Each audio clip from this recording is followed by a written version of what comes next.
பெரியவா சரணம். பெரியவா வானொலியின் மாலை நிகழ்ச்சிகள் ஆரம்பமாகின்றன. இன்றைய எமது நிகழ்ச்சிகள் நித்திய குரு பாதுகா பூஜா, ஸ்ரீ ரா கணபதி அவர்கள் எழுதிய புத்தகத்தின் ஒளிவடிவம், ஆன்மீக உரை, மகா பெரியவா மகிமை, உபன்யாசம். பெரியவா சரணம். பெரியவா சரணம். அடுத்த நிகழ்ச்சி நித்திய குரு பாதுகா பூஜை. शुक्लाम्भरधरं विष्णुं शशिवर्णं चतुर्भुजं प्रसन्नवदनं ध्यायेत् सर्वविघ्नोपशान्तये। ममोपात्त समस्त दुरितक्षयद्वार श्री परमेश्वर प्रीत्यर्थं गुरुप्रसाद सिद्ध्यर्थं गुरुप्रीत्यर्थं गुरुपादपूजाम् अद्य करिष्ये। गुरुर्ब्रह्मा गुरुर्विष्णुर्गुरुर्देवो महेश्वरः गुरुः साक्षात् परब्रह्म तस्मै श्रीगुरवे नमः। अपारकरुणा सिन्धुं ज्ञानदं शान्तरूपिणं श्रीचन्द्रशेखरगुरुं प्रणमामि मुदान्वहम्। सदाशिवसमारम्भां शङ्कराचार्यमध्यमाम् अस्मदाचार्यपर्यन्तां वन्दे गुरुपरम्पराम्. எல்லோரும் குருவ பெரிவாள தியானம் பண்ணிண்டு அர்ச்சனை பண்ணுவோம். அஷ்டோத்திரம். பெரியவா அஷ்டோத்திரம் பல அஷ்டோத்திரங்கள் இருக்கு. அதுல எளிமையா சுலபமா எது இருக்கோ அதை நான் இப்ப சொல்றேன். எல்லோரும் இதை கேட்டுண்டே திருப்பி சொல்ல முடிஞ்சுபா சொல்லி சொல்லி பெரிவாளுக்கு பாதத்துல ஒவ்வொரு புஷ்பத்தை அர்ச்சனை பண்ணலாம். ओम श्री कांची कामकोटि पीठाधीश्वराय नमः। श्रीमत् चंद्रशेखरेन्द्र सरस्वती गुरुभ्यो नमः। संन्यासाश्रम शिखराय नमः। काषाय दंडधारिणे नमः। सर्वपीठापहारिणे नमः। स्वामिनाथ गुरवे नमः। करुणासागराय नमः। जगदाकर्षण शक्तिमते नमः। सर्वचराचर हृदयस्थाय नमः। ओम भक्त परिपालक श्रेष्ठाय नमः। धर्म परिपालकाय नमः। श्री जयेन्द्र सरस्वत्याचार्याय नमः। श्री विजयेन्द्र सरस्वती पूजिताय नमः। शिवशक्ति स्वरूपाय नमः। भक्ताभीष्ट प्रदायकाय नमः। ब्रह्मण्य पोषकाय नमः। ब्रह्म विष्णु शिवैक्य स्वरूपाय नमः। कांची क्षेत्रवासाय नमः। कैलाश शिखरवासाय नमः। स्वधर्म परिपोषकाय नमः। चातुर्वर्ण संरक्षकाय नमः। लोकरक्षण संकल्पाय नमः। ओम ब्रह्मनिष्ठापराय नमः। सर्वपापहराय नमः। धर्मरक्षक संतुष्टाय नमः। भक्तार्पितधन स्वीकर्त्रे नमः। सर्वोपनिषत् सारज्ञाय नमः। सर्वशास्त्रगम्याय नमः। सर्वलोक पितामहाय नमः। भक्ताभीष्ट प्रदायकाय नमः। ब्रह्मण्य पोषकाय नमः। नानाविध पुष्पार्चितपदाय नमः। रुद्राक्ष क्रीडधारिणे नमः। भस्मोद्दोलित विग्रहाय नमः। सर्वज्ञाय नमः। सर्वचराचर व्यापकाय नमः। अनेक शिष्य परिपालकाय नमः। मनश्चाञ्चल्य निवर्तकाय नमः। अभयहस्ताय नमः। भयापहाय नमः। यज्ञपुरुषाय नमः। यज्ञानुष्ठान रुचिप्रदाय नमः। यज्ञसम्पन्नाय नमः। यज्ञसहायकाय नमः। यज्ञफलदाय नमः। यज्ञप्रियाय नमः। उपमानरहिताय नमः। स्फटिक तुलसी रुद्राक्ष हारधारिणे नमः। चातुर्वर्ण समदृष्टये नमः। ऋग्यजुस्साम अथर्वणादि चतुर्वेद संरक्षकाय नमः। தட்சிணாமூர்த்தி ஸ்வரூபாய நமஹ. ஜாக்ரத் ஸ்வப்ன சுஷுப்தி அவஸ்தாதீதாய நமஹ. கோட்டி சூரிய துல்லிய தேஜோமே ஷரீராய நமஹ. சாது சங்க சம்ரக்ஷகாய நமஹ. அஸ்வகஜ கோபூஜா நிர்வர்த்தகாய நமஹ. குருபாதுக பூஜா துரந்தராய நமஹ. கனகாபிஷிக்தாய நமஹ. ஸ்வர்ண பில்வதள பூஜிதாய நமஹ. சர்வஜீவ மோக்ஷதாய நமஹ. மூக வாக்தான நிபுணாய நமஹ. நேத்ர தீக்ஷாதானாய நமஹ. द्वादशलिंग स्थापकाय नमः. गान रसप्रियाय नमः. ब्रह्मज्ञानोपदेशकाय नमः. सकलकलासिद्धिताय नमः. चातुर्वण्यपूजिताय नमः.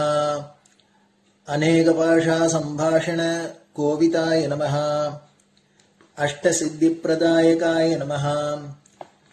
ओम श्री शारदामठ सुस्थिताय नमः. नित्यान्नदान सुप्रीताय नमः.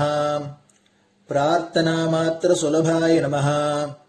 पादयात्रा प्रियाय नमः. नानाविध मतपंडिताय नमः.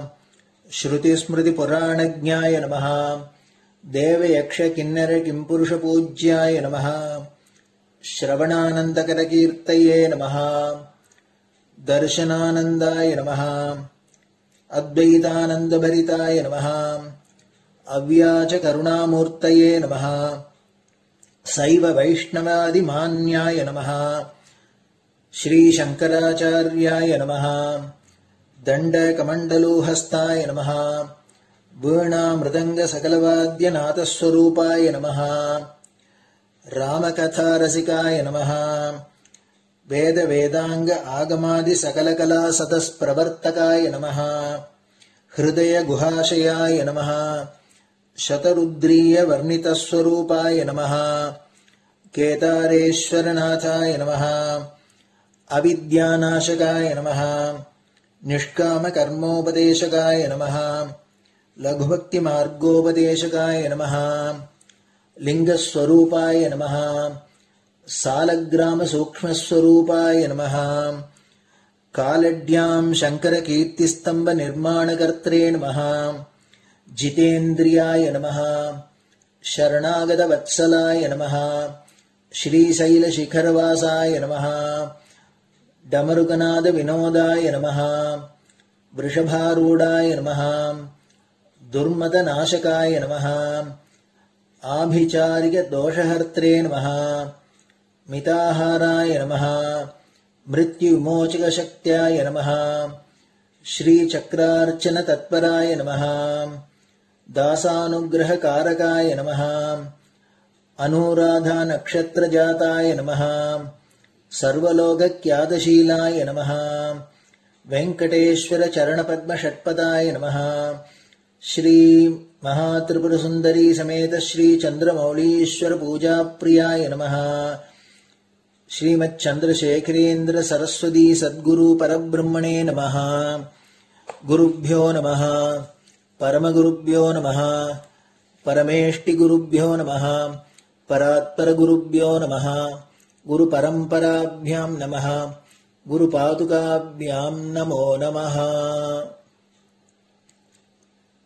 அடுத்தது ஊதுபத்தி இருந்தா அதை காமிச்சு தூபம், நெய் தீபம் இருந்தா காமிச்சு அதை நெய் தீபம் தீபம் காமிச்சுட்டு நைவேத்தியம் நைவேத்தியம் வெத்தலைப்பாக்கு பழம் இதுலேருந்து ஆரம்பிச்சு அவளுக்கு எது சௌரியமோ அதுபடி நைவேத்தியம் பண்ணலாம்.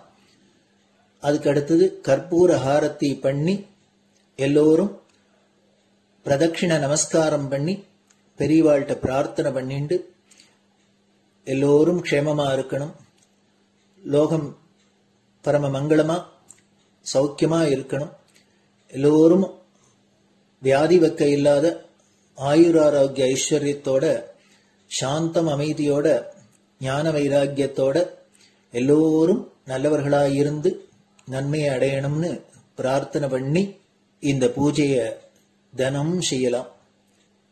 குரு பிரம்மா குரு விஷ்ணுர் குரு தேவோ மகேஸ்வரः गुरुः साक्षात् परब्रह्म तस्मै श्रीगुरवे नमः।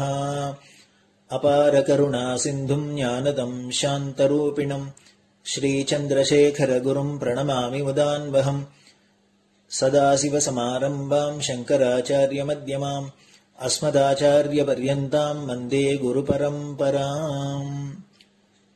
குரு பாதபூஜை நிறைவடைஞ்சது. பெரியவா சரணம். பெரியவா சரணம். பெரியவா வானொலியில் நேயர்கள் அடுத்து கேட்க இருப்பது ஸ்ரீ ரா கணபதி அவர்கள் எழுதிய புத்தகத்தின் ஒளி வடிவம். அளிப்பவர் ஸ்ரீமதி உமா சங்கர் அவர்கள். தேனினும் இனிய சொல்லான் தீச்சுடர் மேனி கொண்டான் ஊனுயிர்க்குயிரதான ஒன்றினைக் கலந்து நின்றான் ஏனினிக் கவலை நெஞ்சே இன்றுனக் அருள் செய்தான் இஞ்ஞானவான் காமகோட்டி நாதனை நம்புவோமே. ஜெய ஜெய சங்கர, ஹரஹர சங்கர. மகாபெரியவாளின் உபன்யாசங்களை ரா கணபதி அண்ணா தெய்வத்தின் குரல் என்ற பெயரில் 7 பாகங்களாக தொகுத்து அளித்ததின் 6ஆம் பாகத்தின் அடுத்த பகுதி சௌந்தர்ய லகரி. அம்பிகையின் இருப்பிடம். சுதா சிந்தோர் மத்தியே சுரவிட்டபி வாட்டோ பரிவ்ருதே மணித்வீபே நீபோபவனவதி சிந்தாமணி கிருஹே சிவாகாரே மஜ்ஜே பரமசிவ பர்யங்க நிலையாம் பஜந்தி த்வாம் தன்யாக கதிச்சன சிதானந்த லஹரி.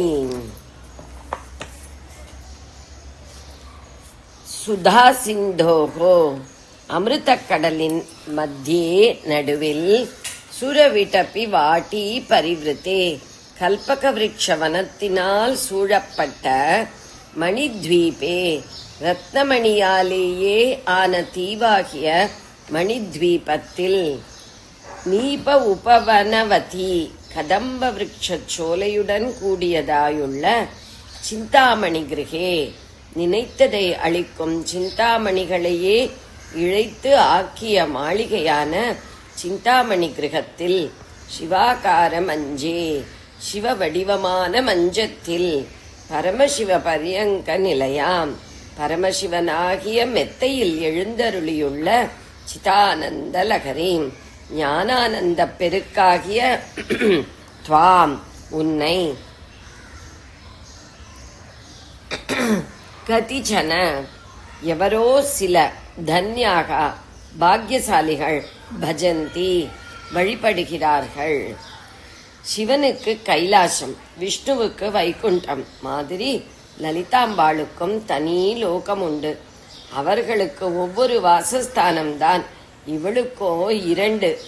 அதில் ஒன்று பிரம்மாண்டம் என்கிறதற்குள்ளேயே எல்லா கிரகங்களும் தன்னை சுற்றி வரும்படி மத்தியில் இருக்கும் மேரு சிகரத்தில் இருப்பது. அந்த மேருவிலேயே வேறே 3 சிகரங்களில் பிரம்மலோகம், விஷ்ணுலோகம், சிவலோகம் ஆகியவை இருப்பதாகவும் அந்த 3க்கும் நடுநாயகமான பிரதான சிகரத்திலே அம்பாள் லோகம் இருப்பதாகவும் சொல்லி இருக்கிறது. சுமேரு மத்திய சிருங்கஸ்தா என்று சகஸ்ரநாமத்தில் இதை பற்றி சொல்லி இருக்கிறது. இது ஒன்று. இது தவிர இந்த பிரம்மாண்டத்திலேயே அடங்காமல் தனி லோகமாக சிருஷ்டி பண்ணிக்கொண்டு அதற்குள்ளே ஒரு துவீபத்திலும் தீவிலும் வசிக்கிறாள். சுதாசாகர மத்தியஸ்தா காமாட்சி காமதாயினி என்று லலிதா சகஸ்ரநாமத்தில் இந்த அமிர்த சாகர இருப்பிடத்தை சொன்னவுடனேயேதான் காமாட்சி நாமத்தையும் சொல்லி இருக்கிறது. ஆச்சாரியால் வர்ணிப்பதும் இந்த வாசஸ்தானத்தை தான். இதுதான் அம்பாளே நிர்மாணித்துக் கொண்ட லோகம். மேரு மத்திய சிருங்கத்தில் இருப்பது தேவத்தச்சனான விஸ்வகர்மா நிர்மாணித்தது. அம்பாள் கொடுத்த சக்தியால் தான் தேவர்களுடைய சத்ருவான பண்டாசுரனை வதம் பண்ணுவதற்காக அம்பாள் ஆவிர்பவித்தாள். உடனே இவள்தான் நம் ராணி ராஜராஜேஸ்வரி என்று தேவர்கள் பட்டாபிஷேகம் பண்ணினார்கள். ராணிக்கு ராஜதானியாகவே விஸ்வகர்மா ஏகப்பட்ட கோட்டை கொத்தளங்களோடு தேவலோகங்கள் எல்லாம் இருக்கும் மேரு பர்வதத்தில் அம்பாளுக்கும் ஒரு ஸ்ரீபுரத்தை நிர்மாணித்துக் கொடுத்தான். ஆனால் ஆச்சாரியால் வர்ணிப்பது அம்பாளே சிருஷ்டித்துக் கொண்ட அமிர்த சாகர ஸ்ரீபுரத்தை தான். மேருமத்தியானாலும் சரி, அமிர்த சாகரமானாலும் சரி, அதில் அவளுடைய ஊருக்கு போய்விட்டால் அங்கே ஒன்றும் வித்தியாசமில்லை. வெளிக்கோட்டையிலிருந்து ஆரம்பித்து அரண்மனையில் அவள் கொலுவிருக்கும் இடம் வரையில் இரண்டிலும் ஒரே மாதிரியான பிராகாரங்கள், வனங்கள், தடாகங்கள், பரிவாரங்கள் தான். அந்த ராஜதானிக்கு, தலைநகரத்திற்கு ஸ்ரீபுரம் அல்லது ஸ்ரீநகரம் என்றே இரண்டிலும் பெயர். அது 25 கோட்டைகளும் பிரகாரங்களும் சூழ்ந்தது. முதலில் இரும்பிலிருந்து ஸ்வர்ணம் வரை ஒவ்வொரு லோகத்தால் ஒவ்வொரு கோட்டை, அப்புறம் நவரத்தினங்கள் ஒவ்வொன்றாலும் ஒவ்வொரு கோட்டை.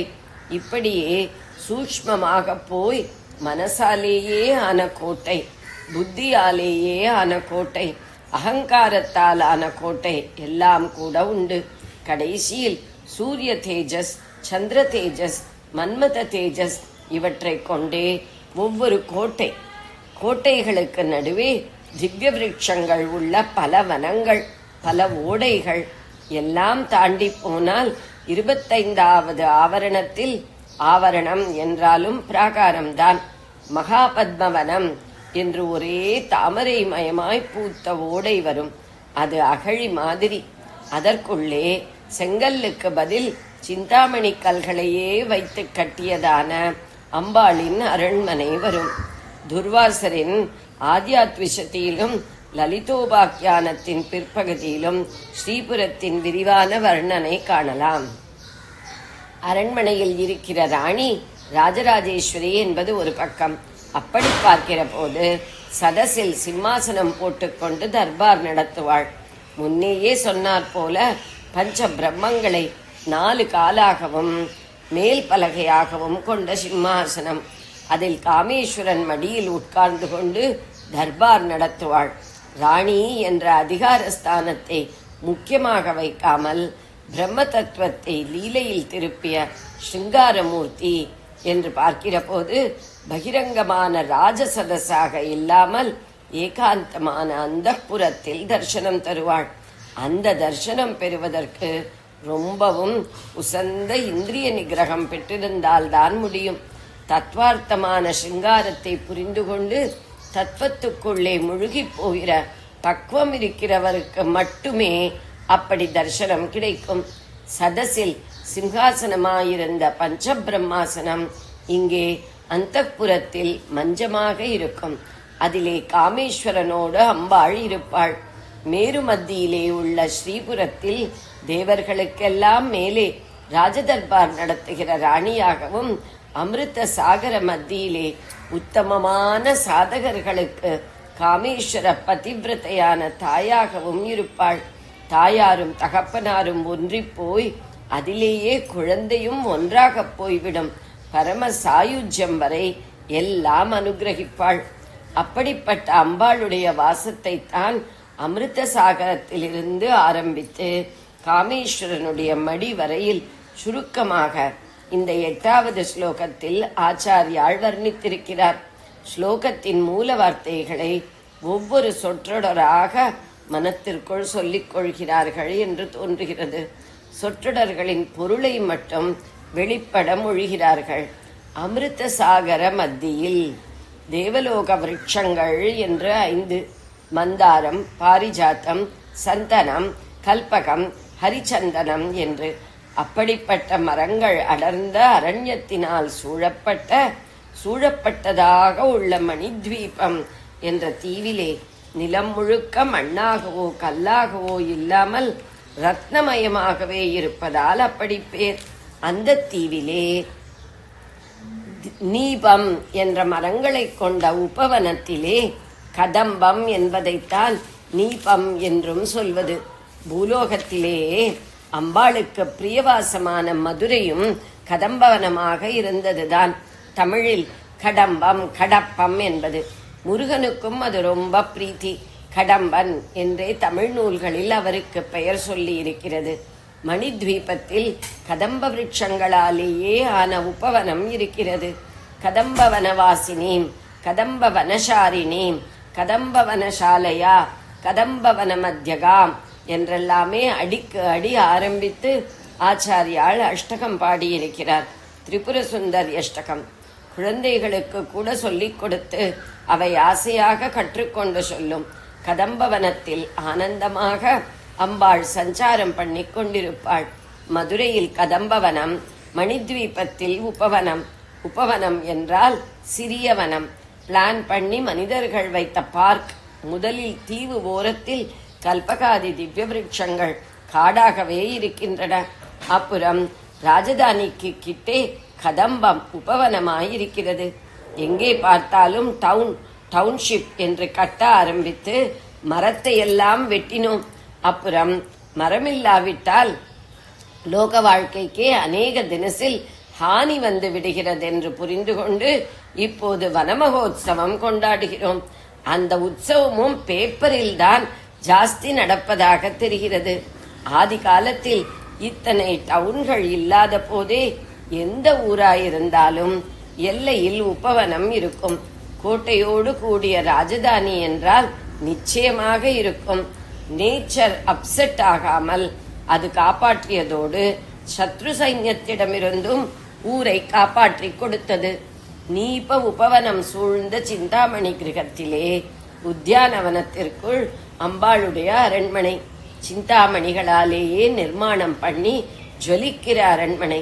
நம்முடைய எண்ணங்களை எல்லாமே மணியாக்கி மணிமணியான சிந்தனைகளாக அவளை பற்றியே நினைத்து அந்த மணிகளாலேயே ஆலயம் கட்டினால் அதுவும் சிந்தாமணி கிரகம்தான். அதற்குள், அதாவது நம் சிந்தைக்குள் அவளே வந்து குடிகொண்டு விடுவாள். அப்படி பண்ணுவதற்கு வழியாகத்தான் வெளியிலே அவளுக்கு வாசஸ்தானம் சொல்லி அதை தியானிப்பது. முடிவில் அவள் நமக்குள்ளேயே வர வேண்டும். அபிராமி பட்டர் அப்படித்தான் உன் கோவில் அங்கே இருக்கா இங்கே இருக்கா என்று பல தினசாக கேட்டுவிட்டு என்ற நெஞ்சகமோ என்று முடித்திருக்கிறார். அபிராமி அந்தாதி பாடல் 20 உரைகின்ற நின்றிருக்கோயில். இன்னொரு பாட்டில் பாடல் 56 ஒன்றாய் அரும்பி பலவாய் விரிந்து இவ்வுலகம் முழுவதுமாக வியாபித்திருப்பவள், அந்த உலகமெல்லாம் அடிபட்டு போன பின் நிற்கும் ஆத்மஸ்வரூபமாகவும் இருப்பவள் எப்படியோ என் இத்துணூண்டு நெஞ்சுக்குள்ளே ஸ்திரவாசம் செய்கிறாளே என்று ஆச்சரியப்படுகிறார். சிந்தாமணி கிரகத்திற்குள்ளே சிவஸ்வரூபமான மஞ்சத்திலே பஞ்சபிரம்மாசனம் சொன்னேனே, அதன் மேலே அந்த 5 பேருக்கும் மேலே பரமசிவம் என்றும் பரமசிவம் பரபிரம்மஸ்வரூபமாக இருக்கப்பட்ட காமேஸ்வரனின் மடியிலே பரமசிவ பரியங்க என்று சொல்லி இருக்கிறது. அங்க என்று மாத்திரம் சொன்னால்தான் மடி. பரியங்க என்றால் பொதுவாக படுக்கை, கட்டில், இடுப்பையும் மடியையும் சேர்த்து கட்டின வஸ்திரம் என்றெல்லாம் அர்த்தம். படுக்கை, கட்டில் என்ற அர்த்தம் நீண்டு கொண்டே போய் சிவிகியில் போகிறவர்கள் அதிலேயே படுத்துக் கொள்வதால் அதற்கும் பரியங்கம் என்று பெயர் வந்து அது திரிந்து திரிந்து பல்லக்கு, பாலன் குவீன் என்றெல்லாம் ஆகிவிட்டது. சயனம், மஞ்ச, பரியங்க, பல்யங்கா என்று அமரத்திலேயே வருகிறது. அந்த பல்யங்கம் தான் பாலன் குவீன் என்றும் பல்லக்கு என்றும் ஆனது. வைநாகரம் ராமநாதன் செட்டியார் என்று பெரிய சிவபக்தராகவும் புலவராகவும் ஒரு பிரமுகர் இருந்தார். அவர் பல்லக்கு என்பது பல் அக்கு என்பதிலிருந்து வந்தது.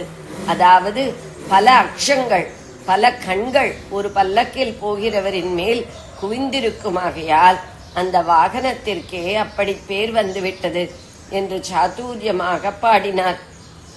அவர் அவ்விதம் பாடியது 1926 ஸ்ரீசரணர்கள் கடியாப்பட்டியில் பல்லக்கு பவனி முடித்து இரவு 1 மணி அளவில் முகாமுக்கு எழுந்தருளிய போதாகும். பவனியின் போது செட்டியாரை காண முடியவில்லையே என்று ஸ்ரீசரணர்கள் வினவ, அவர் பல்லக்கு தூக்கிகளில் ஒருவராக தாமும் திருமேனி தாங்கி வந்ததாலேயே ஸ்ரீசரணர்களின் திருஷ்டியில் படவில்லை என கூறி உடனே அவர்கள் மீது ஒரு பஞ்சகம் பாடினார். அதில்தான் பல்லக்கு புது பொருள் கண்டிருந்தார். காமேஸ்வரனின் மடியான மெத்தை அம்பாளுக்கு பரியங்கம். அதில் உட்கார்ந்திருப்பவளை காமேஸ்வரி, ராஜேஸ்வரி என்று சிங்கார சுந்தரியாகவோ ராணியம்மாளாகவோ சொல்லாமல் ஞானத்தின் உச்சிக்கு தூக்கி சிதானந்தலகரி என்று பெயர் கொடுத்திருக்கிறார். அதுதான் ஆச்சாரியாள் வாக்கின் பெருமை. சிங்கார ஸ்வரூபமாக அவள் சுவாமியோடு இருக்கிறாள் என்றாலும் அது ஆத்ம சிங்காரம் அல்லவா?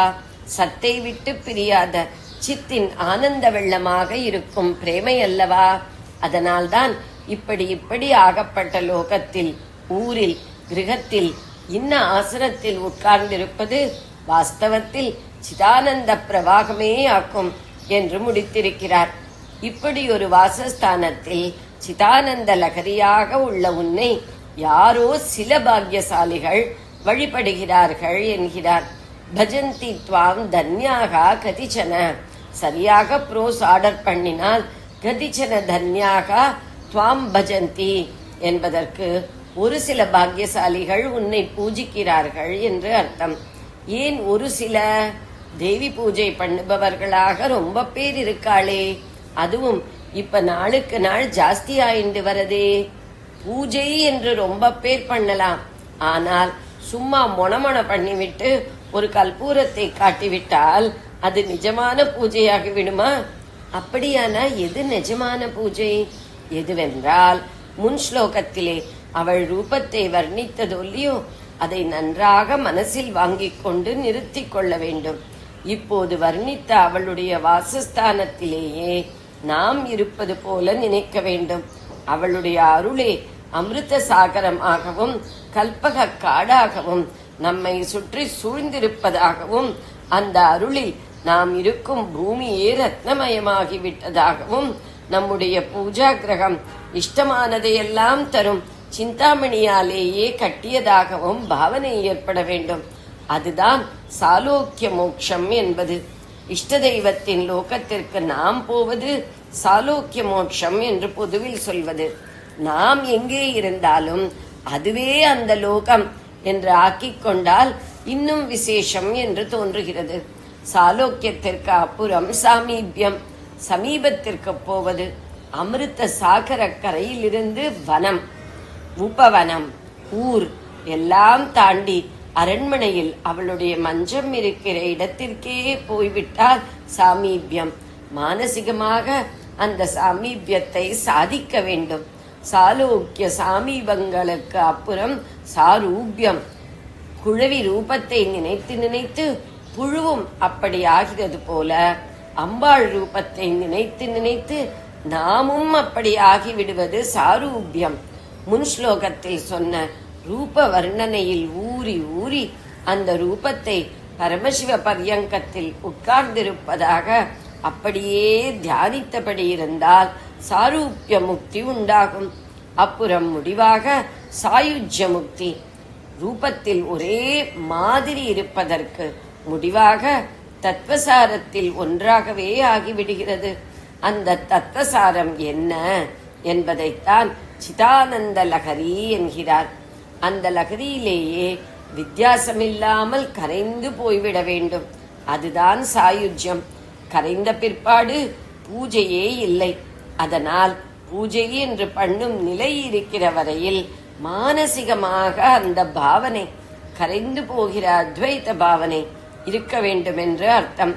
வாஸ்தவமாக அவளுடைய லோகத்திற்கு போவது, ஸ்வரூப தர்சனம் பண்ணுவது, தத்துவத்தில் கரைவது எல்லாம் நடக்கிற போது நடக்கட்டும். இப்போது மானசிகமாக அதையெல்லாம் பாவனையில் பண்ணி பார்த்து கொள்ள வேண்டும். பூஜை என்று உட்கார்ந்தால் மனஸ் முழுக்க இப்படித்தான் ஈடுபட்டிருக்க வேண்டும். ஆபீஸுக்கு நாழியாச்சா, கேண்டீனில் இன்னைக்கு தவளை அடையா என்ற ஞாபகம் எதுவும் வராமல் மனசை அந்த அமிர்த சாகர அலையில் ஆரம்பித்து சிதானந்த சாகர அலையாக இருக்கிற பரம தத்துவம் வரையில் கொண்டு போய் அப்படியே முழுக்க வேண்டும். இப்படியா நாமெல்லாம் பூஜை பண்ணுகிறோம்? எவரோ சில பேர் தானே, பூர்வ புண்ணியசாலிகள் தானே அம்பாளின் ஸ்வரூபத்திலேயே சிதானந்த ரசத்தை தெரிந்து கொள்கிற அளவுக்கு மனசொன்றி பூஜை செய்வது. அதனால்தான் கதிச்சன தன்யாகா என்றார். ஜெய ஜெய சங்கர, ஹர ஹர சங்கர. பெரியவா சரணம். இந்நிகழ்ச்சியின் அடுத்த பகுதி நாளை மாலை இதே நேரத்தில் ஒளிபரப்பாகும். பெரியவா சரணம். பெரியவா சரணம். பெரியவா வானொலியில் நேயர்கள் அடுத்து கேட்க இருப்பது திரு கவிக்கண்ணன் அவர்களின் ஆன்மீக உரை. பெரியவா சரணம். ராம் ராம். ஸ்ரீ குருப்யோ நமஹ. ஜெய ஜெய சங்கர, ஹர ஹர சங்கர. பெரியவா வானொலி நேயர்கள் அனைவருக்கும், மகா பெரியவாவுடைய பக்தர்கள் அனைவருக்கும் அடியேன் கவிக்கண்ணனின் அன்பு கலந்த நல்வாழ்த்துக்கள். ராம் ராம். ஜெய ஜெய சங்கர, ஹர ஹர சங்கர. இன்னைக்கு குருவருளும் திருவருளும்ல 22வது பகுதியில் தத்தாத்திரேய அவதூதர் யது மகாராஜாவுக்கு சொன்ன 13வது குரு யாரு அப்படின்னு பார்க்க போகிறோம். அவர் 13வது குரு என்ன சொல்றார், யாரு சொல்றார் அப்படின்னா, யானையை பற்றி சொல்றார். ஒரு துறவி எப்படி இருக்கணுமா அப்படின்னாக்கா, யானையை போல மாட்டக்கூடாதான். யானை என்ன பண்ணுவான்னா, அதுக்கு ஸ்பர்ச சுகம் ரொம்ப வேணும். ஒரு ஆண் யானைக்கு ஒரு பெண் யானையை கண்டா மோகம், அதோட உரசிக்கணும் அப்படின்னு அதை எப்போ ஆசைப்படுமா. இந்த பெண் யானையை கண்டு மோகித்து அதன் அருகிலே செல்லக்கூடிய அந்த ஆண் யானை இருக்கு இல்லையா, கடைசியில் என்ன ஆகுதுன்னா, அதை பிடிக்கிறதுக்காக வெட்டப்பட்டிருக்கக்கூடிய பள்ளத்தில் யானை பிடிக்கிறது என்ன பண்ணோம்னா, பெரிய பள்ளம் தோண்டி மேலே மாத்திரம் அந்த மட்டைகள், இது தென்னை மட்டை வாழை மட்டை எல்லாத்தையும் போட்டு வச்சிருப்பாளாம். இந்த பக்கத்தில் ஒரு பெண் யானையை நிறுத்தி வச்சிருப்பாளாம். உடனே இந்த ஆண் யானை இதை பார்த்து ஆசைப்பட்டு அங்கேருந்து வருமா. இந்த பெண் யானை பழக்கப்பட்ட யானை. அப்படி வரும்போது அந்த ஆண் யானை என்ன பண்ணும், கடற்கடான்னு வந்து இந்த பள்ளத்துக்குள்ளே விழுந்துவிடும். இப்படி ஒரு காலத்தில் யமனாக மாறக்கூடிய பெண் அழகு, அந்த வசீகரிக்கக்கூடிய பெண்கள் இருக்காளே, அவ பின்னாடி செல்லக்கூடாது யோகிகள். யோகிகள் வந்து எப்படி பெண் யானையின் உறவுக்கு ஆசைப்பட்டு அதுகிட்ட போகக்கூடிய ஆண் யானை, அதே பெண் யானையிடம் மோகம் கொண்ட மற்றொரு யானையால் கூட சில சமயத்தில் காட்டில் பலசான ஆண் யானையால் கூட அழிக்கப்படுகிறது. அதனால எப்படி யானையை பிடிக்கிறதுக்கு அந்த பெண் யானையை வச்சு மோகம் காமிச்சு அதுக்கு அந்த ஒரு ஸ்பர்ச சுகத்துக்காக அந்த யானை ஆசைப்பட்டு வந்து இந்த பள்ளத்தில் விழுந்து மாட்டிக்கிறதோ, அது மாதிரி ஒரு யோகியானவன் எப்பொழுதும் மாறக்கூடாது.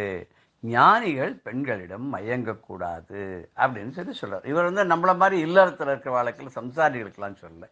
யோகிகள், ஞானிகள், அப்புறம் வந்து சுவாமிகள், அவர்களுக்கெல்லாம் வந்து சன்னியாசிகளுக்கெல்லாம் இதை பற்றி சொல்கிறார். அதுக்கப்புறம் அடுத்த குரு யாருன்னாக்க, தேன் எடுக்கிறவன். இந்த தேன் எடுக்கிறதுக்குன்னு ஒரு கூட்டம் இருப்பா போட்டிருக்கு அந்த காலத்தில். அவெல்லாம் வேடுவர்களுடைய வம்சத்தில் சேர்ந்தவளாக இருப்பா. அந்த தேன் எடுக்கிறவன் என்ன பண்ணுவான்னா, ரொம்ப கஷ்டப்பட்டு தேன் எடுப்பான். அவனுக்கு தெரியும் முதல்லையே, ஏன்னா இந்த தேன் எடுத்து அவன் சாப்பிட மாட்டான். ஏன்னா எவ்வளவுக்கு எவ்வளோ தேன் எடுத்து எவ்வளோக்கு எவ்வளோ விற்கிறோமோ அவ்வளோக்கு எவ்வளோ நிறைய பணம் கிடைக்கும். அவனுக்கு வேண்டியது வந்து இதனால சம்பாதிக்கணுங்கிறது தான். அதனால என்ன பண்ணுவான், இந்த தேன் தான் அனுபவிப்பதற்காக இல்லை, மற்றவர்களுடைய உபயோகத்துக்கு தான் முழுக்க நன்னா தெரிஞ்சுட்டு இப்போ ரொம்ப கஷ்டப்பட்டு அந்த தேனை சேர்ப்பான். எப்படி அங்கே போவான், அந்த தேனி வந்து கொட்டும், அத்தனையும் மீறி அந்த தேனெல்லாம் சேகரித்து எடுத்துன்னு வருவான். எடுத்துகிட்டு வந்து என்ன பண்ணுவான், மற்ற வாழ்க்கை விற்றுருவான். அதே போல் தான் இந்த சம்சாரிகள்லாம் என்ன பண்ணுறான்னா, நிறைய பணத்தை சேர்த்து வைப்பான். உலகாயுதமான போகங்களை தான் அனுபவிக்கணும் அப்படிங்கிறதுக்காக அந்த தேன்காரனை போல சம்சாரி செல்வத்துக்காக ஆசைப்பட்டு நிறைய சேர்த்து கடைசியில் என்ன, அதெல்லாம் யாருக்கோ தான் போய் சேரும். இவன் எதையாவது அனுபவிப்பானான, இவன் ஒன்றுத்தையும் அனுபவிக்க மாட்டான். மற்றவாளுக்காக சேர்த்து வச்சு கடைசியில் தனக்கு ஒன்றும் இல்லாத போகிற மாதிரி. அப்பேற்பட்ட அந்த தேன் எடுக்கிறவன் இருக்கானே, அவனை பார்த்து நான் வந்து இதை கற்றுண்டேன். அந்த மாதிரி நாம்ளும் சேர்த்து வச்சு தானும் அனுபவிக்காமல் யாருக்காவோ உழைக்கிறது வந்து அதுக்கு நமக்கு பிரயோஜனம் இல்லை அப்படின்னு கற்றுண்டாராம். அதுக்கப்புறம் அடுத்ததாக 15வது குருவாக மான சொல்கிறார். இந்த மான் என்ன பண்ணுன்னா, அதுக்கு ரொம்ப சங்கீதம் ரொம்ப பிடிக்கும் போல் இருக்கு. அதுதோ வாசனை. அது அந்த மானை பிடிக்கிறதுக்காக அந்த வேடன் என்ன பண்ணானா, வலையை விரிச்சுட்டு ரொம்ப அதுக்கு ரொம்ப பிடிச்ச மாதிரி இன்பமான இசையை அவன் ஒரு புல்லாங்குழல் மாதிரி ஒன்று வச்சுட்டு அதில் அந்த பாட்டெல்லாம் வாசிப்பானான். அந்த இசையில் மயங்கி அந்த மான் ஓடி வந்து என்ன பண்ணுமா, இந்த வலையில் வந்து விழுந்துடுமா. இந்த மான் வந்து எப்படி இந்த வலையில் வந்து விழுறதோ இசையை கேட்டு, அது மாதிரி வந்து ஒரு துறவியானவன் பெண்களுடைய இசையில் மயங்கி ஆட்டத்தில் மயங்கி அந்த அவளுடைய வலையில் விழக்கூடாது யோகிகள் ஞானிகள் அப்படின்னு சொல்லி சொல்கிறார். நம்ம கூட ஒரு கதை கேட்டிருக்கோம் தெரியுமோ அது சில பேருக்கு. எப்படின்னா, ரிஷ்யசங்கர்னு ஒரு முனிவர். அவர் வந்து ஆக்சுவலாக தசரதற்காக புத்தரகாமேஷ்டி யாகம் பண்ணார்னு கூட சொல்லுவோம். இன்னொரு ஒரு விஷயம் அவரை பற்றி, ரிஷ்யசங்கரை பற்றி சொல்லணும்னா, ரிஷ்யசங்கர் வந்து ஒரு மகரிஷியோட பிள்ளை. அவரை உலகமே தெரியாத அவரை வளர்த்தாராம். உலகம்னா என்ன, மக்கள்னா யார், ஆண் பெண் வித்தியாசம் கூட அவருக்கு தெரியாது, அப்படி வளர்த்துட்டு இருந்தாராம். அவர் வந்து எங்கே போனாலும் மழை பெய்யுமா. அப்போ வசிஷ்டர் குலகுரு தசரதற்கு சொல்கிறார், அப்பேற்பட்ட ரிஷ்யசங்கர் அழைச்சின்னு வந்து அவருக்கு இங்கே வந்து ஒரு நல்ல ஒரு பொண்ணை கல்யாணம் பண்ணி வச்சு ஆசிரமம் அமைச்சு கொடுத்து எல்லாம் பண்ணி அவரை விட்டு இந்த புத்தரகாமேட்டி யாகம் பண்ணால் உனக்கு குழந்தை பிறக்கும் அப்படின்னு சொல்லி சொல்கிறார்.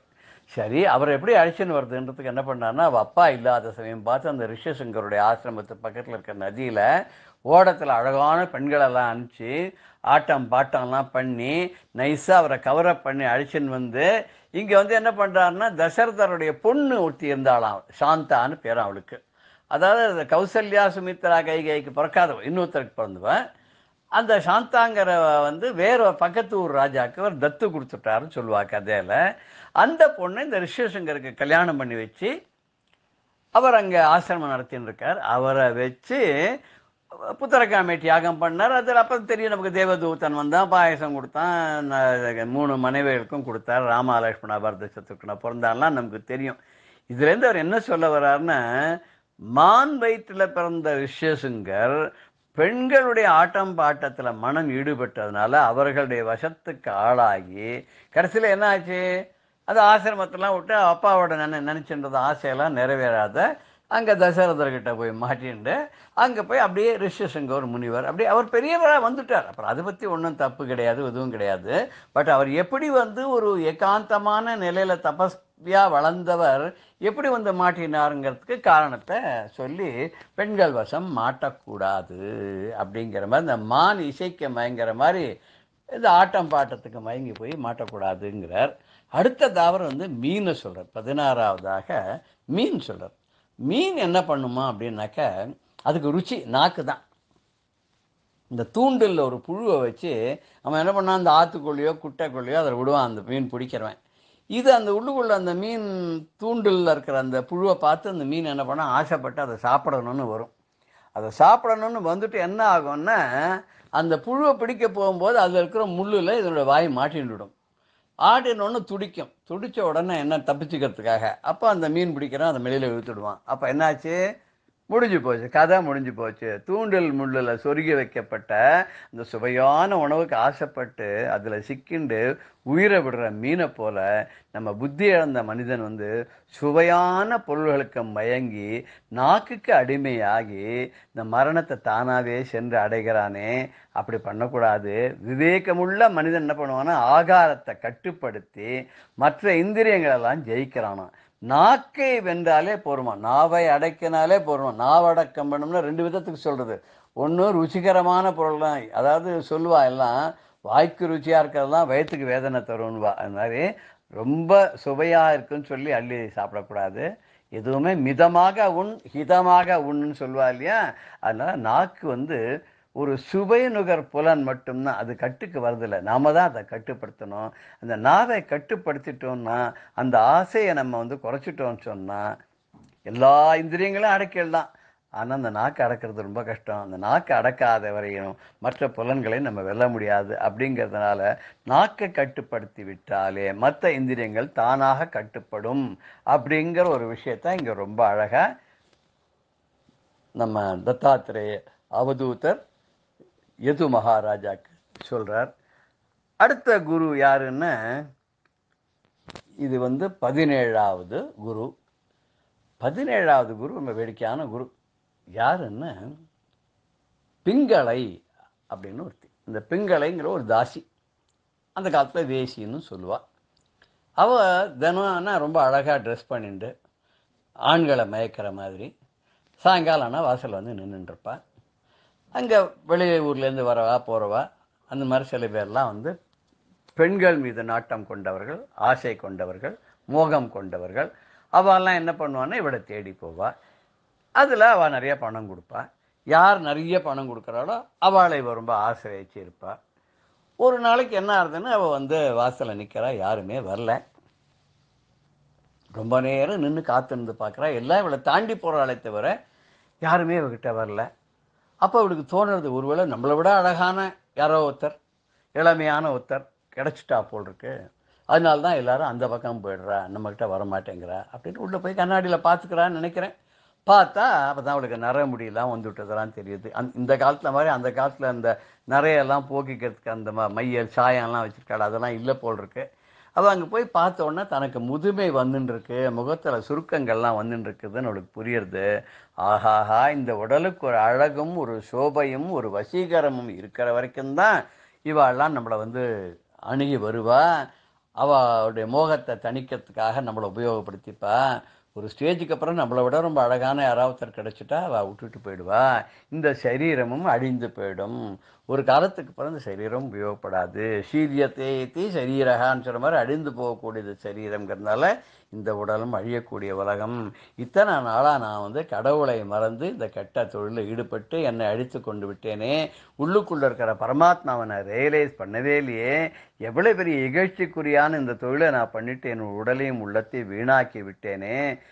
இந்த இதில் வந்து ஒரு நாள் அழிந்து போக போகிறதுன்னு தெரிந்தும் நான் வந்து இந்த உடலுக்கு நான் வந்து போஷாக்கு பண்ணி இவ்வளோ இதுவாக வச்சுட்டு இருந்தேனே, இப்போ கடைசியில் தீய ஒழுக்கங்கள் எனக்கு வந்து என்னை வைராகியத்தை எனக்கு இப்போ கொடுத்துருக்கு. எனக்கு ஒரு நாள் யமன் தூக்கி கொண்டு போகக்கூடிய இந்த உயிரானது அதற்கு பின் இந்த உடலை எரித்து விடுவார்களே, அப்பேற்பட்ட ஒரு நிலைக்கு போகக்கூடிய இந்த உடலுக்கு போய் நான் வந்து அழியக்கூடிய உடலுக்கு இவ்வளவு நான் வந்து எல்லாம் போஷாக்கெல்லாம் பண்ணி எல்லாம் பண்ணேன்னு ஏதோ பகவான் இறக்கப்பட்டு எனக்கு நல்ல புத்தியை கொடுத்து இன்றைக்கி நான் நல்லா ஆக்கியிருக்கான். பிராரத்த கர்மத்தினால எனக்கு இது வரைக்கும் நடந்ததெல்லாம் நான் மறந்து இனிமேல் திருப்தி அடைந்து உள்ளூர ஆத்மாவிலேயே ரமித்து கொண்டு நான் இருப்பேன் அப்படின்னு சொல்லிட்டு அந்த பெண்களை தன்னுடைய ஆண் ஆசையை துறந்து நிம்மதியாக போய் படுத்து கொண்டாலாம். அன்றிலிருந்து அவள் எந்த துக்கமும் இல்லாமல் பெரிய விருப்பமும் இல்லாமல் ஒரு யோகியை போல வாழ்ந்தாள். நானும் அதே மாதிரி உண்மையை புரிந்து கொண்டு அவள் மூலமாக அழியக்கூடிய இந்த உடலை போஷிக்காமல் என்றும் அழியாத பரமாத்மாவில் லயித்து நானும் அந்த பரமாத்ம நிலையை அடைய வேண்டும் என்பதாக நான் புரிந்து கொண்டேன் அப்படின்னு சொல்லிட்டு யோகீஸ்வரர் யார், நம்ம தத்தாத்திரேயர் அவதூதர் யது மகாராஜாவுக்கு விளக்காமல் இந்த குருவை பற்றி சொல்கிறார். மேற்கொண்டு நம்ம அடுத்த வாரத்தில் தொடர்ந்து பார்க்கலாம். ஜெய ஜெய சங்கர ஹர ஹர சங்கர ஸ்ரீ குருபியோ நம. ராம் ராம். பெரியவா சரணம்.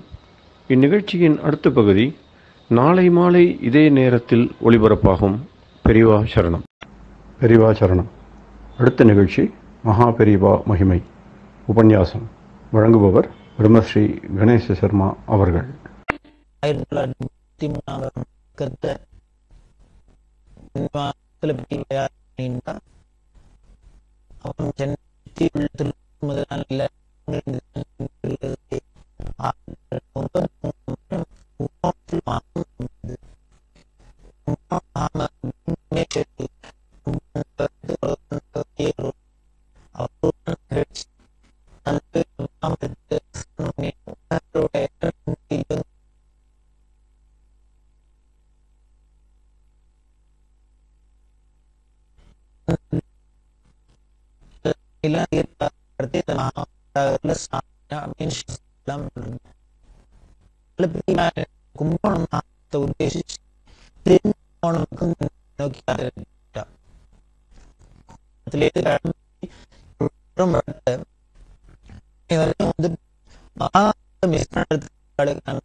வரதே சிதம்பரம் அப்படின்னு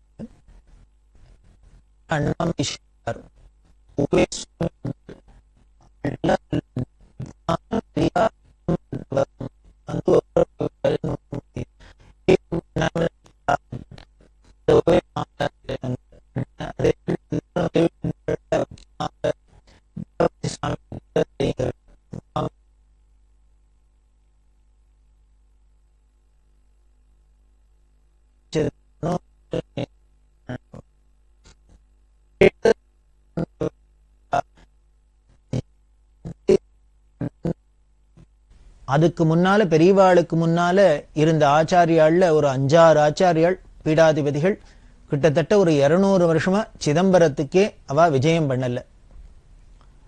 என்ன காஞ்சி காமகோடி பீடாதிபதிகள் ஏன் 200 வருஷத்துக்கு மேலே சிதம்பரத்துக்கு போகல அப்படின்னா, ஏதோ ஒரு ஆச்சாரியாள் காலத்துல ஒரு சின்ன பிரச்சனை, அதனால அவ இந்த சிதம்பரத்துக்கு போகாத வச்சா. அது என்ன பிரச்சனை அப்படின்னா வேற ஒண்ணும் இல்லை.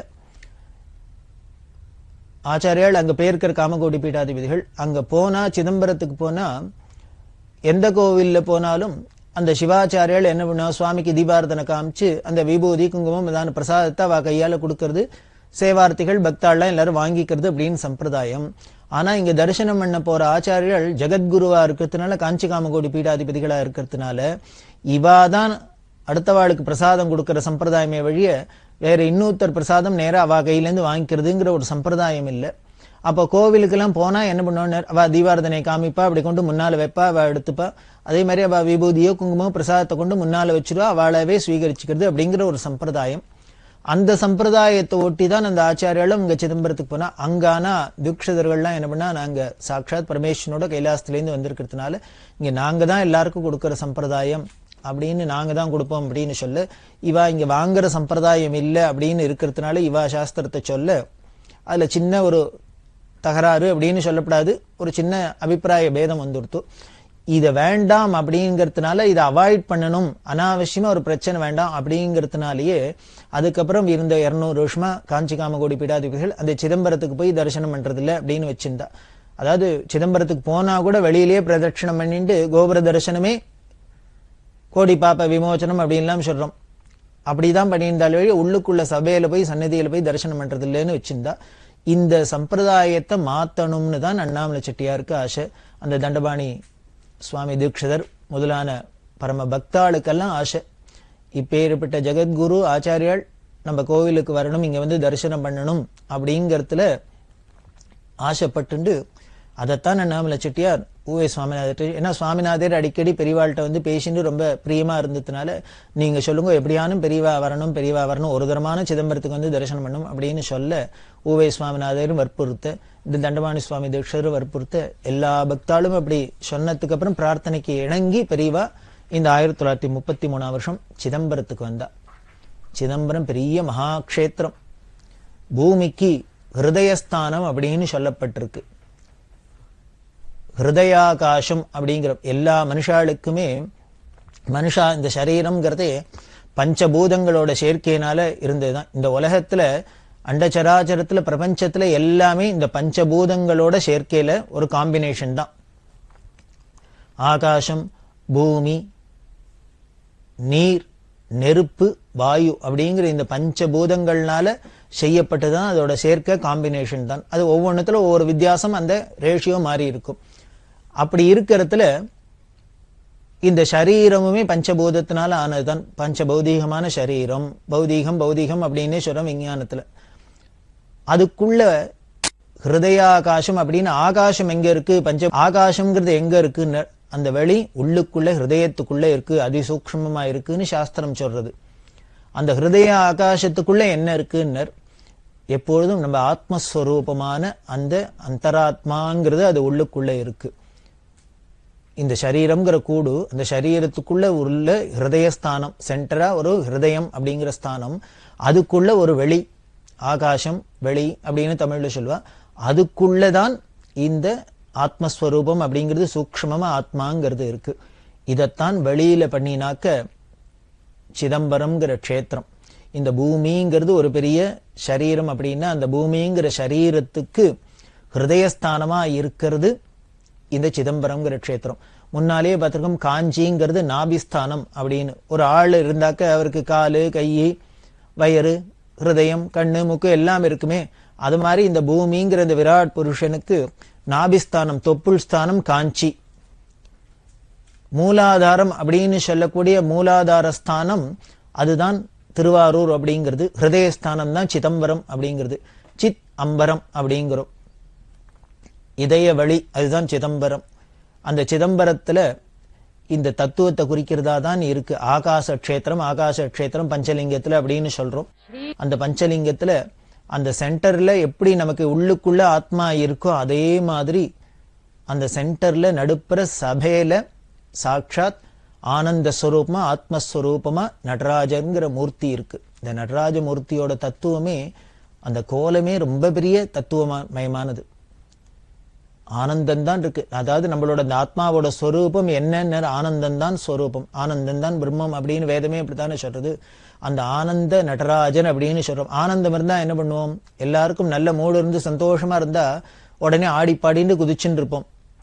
ஆனந்த தாண்டவம் அப்படிங்கிற அப்படி அந்த ஆத்மஸ்வரூபம் ஆனந்தமா இருக்கிறதான் ஒரே ஆனந்தமா ஆடின்னு இருக்கு. அதைத்தான் அங்க சிதம்பரம் நடனம் நடனம் அப்படின்லாம் சொல்றோம். இதுதான் இந்த நடராஜ தத்துவம். அது ரொம்ப பெரிய க்ஷேத்திரம். பூ கைலாசம் அப்படின்னு சொல்றோம்.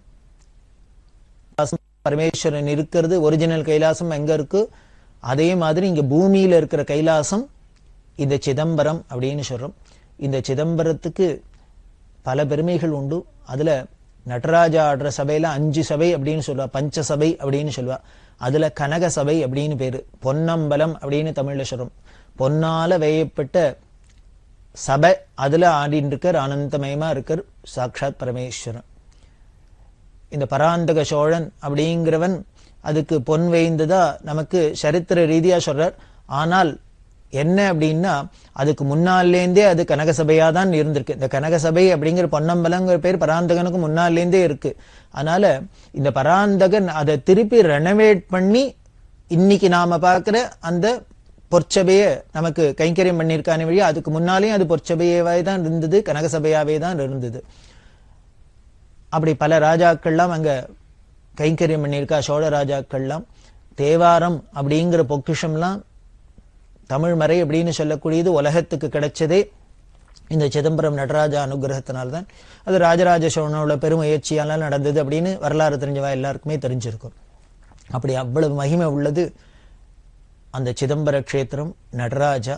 அங்க மூலஸ்தானத்துல மூலஸ்தானநாதர் அப்படின்னே பேரு சுவாமி. அங்க மூலஸ்தானம் இருக்கு. சிவகங்கை அப்படின்னு சாட்சாத் பரமேஸ்வரனோட ஜடாபாரத்திலேருந்து வந்த கங்கையே அங்க குளமா இருக்கு. சிவகாமி அம்பிகா சன்னதி. இப்படி எல்லாம் நிறைஞ்ச உயர்ந்த பூகைலாசமான இந்த சிதம்பரத்துல பெரிய ஆனந்தமா தரிசனம் பண்ணா. அந்த சிதம்பரத்துக்கு போயிட்டா இவாளோட வற்புறுத்தெல்லாம் ஆசையெல்லாம் பட்டதுனால பெரியவாளுக்குமே ரொம்ப ஆசை போகணும்னு போயிட்டா. முன்னால ஒரு ஊர்ல தங்கி இருக்கா. அப்புறம் கார்த்தாலே ஏந்துன்னு தான் இவா சிதம்பரத்துக்கு போறா. எல்லாரும் சொல்லியிருந்தா 200 வருஷத்துக்கு அப்புறம் காமகோடி பீடாதிகள் வரதுனால ரொம்ப பெரிய வரவேற்பு கொடுக்கணும் அப்படின்னு எல்லாம் ரொம்ப விமர்சையா ஏற்பாடு பண்ணியிருந்தா.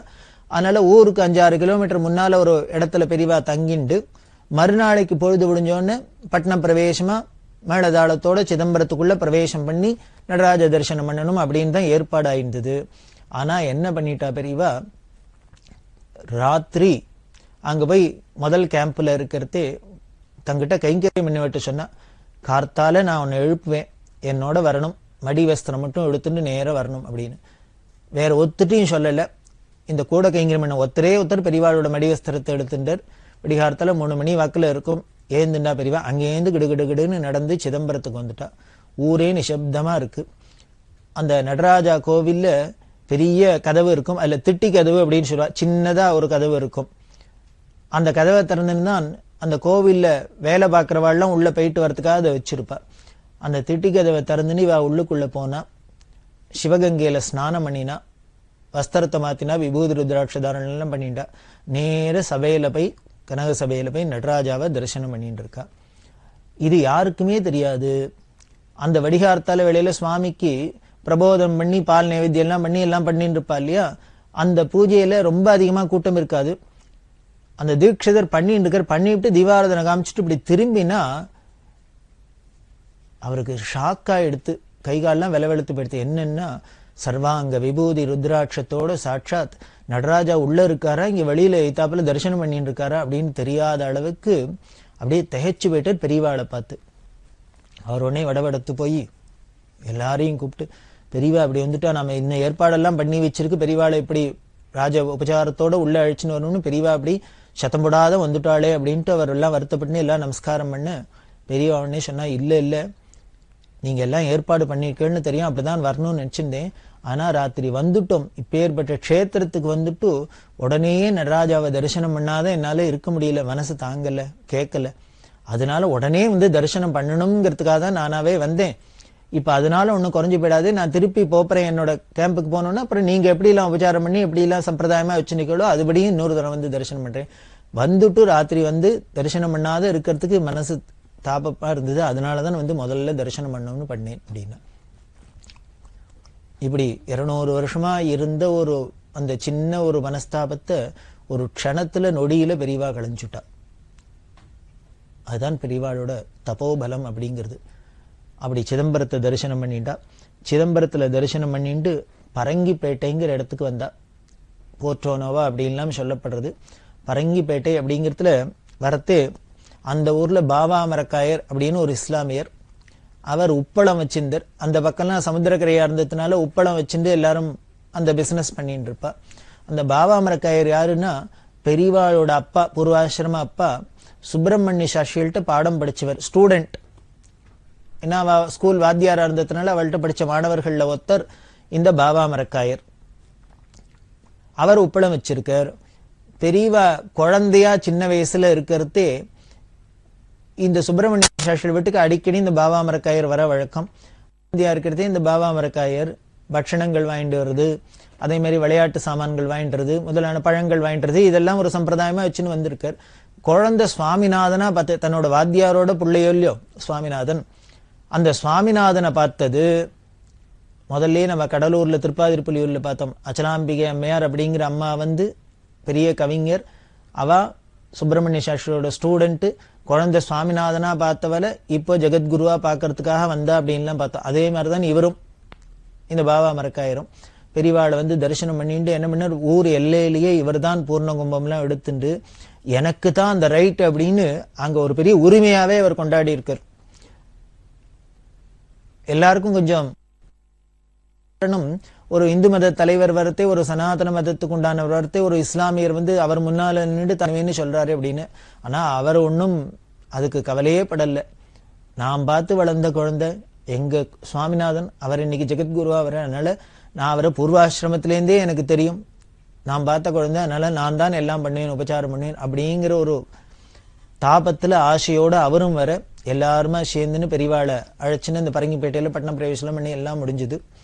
அந்த பாபா மரக்காயர் சொன்னார், உப்பளம் இருக்கு என்னோடது, அந்த உப்பளம் முழுக்கலும் பெரியவா பாதம் படணும், அதுக்காக அவசியம் எனக்கு வரணும் அப்படின்னா.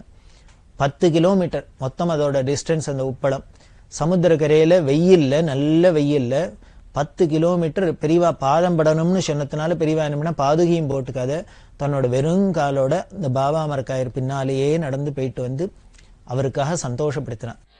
1933ஆம் வருஷம் வியாச பூஜை தஞ்சாவூர்ல சாதுர்மாசியம் முழுக்க பூர்த்தி பண்ணிட்டு, நவராத்திரி அங்கேயே பூர்த்தி பண்ணிட்டு என்ன பண்ணினா, இப்பதான் பெரியவாளுக்கு ஞாபகம் வந்தது போல இருக்கு, நாம காசி யாத்திரை கிளம்பி இருக்கோம், காசி வடக்க இருக்குன்னு அப்பதான் ஞாபகம் வந்து அப்படின்னு சொல்றாப்புல பரியாசமா சொல்லலாம்.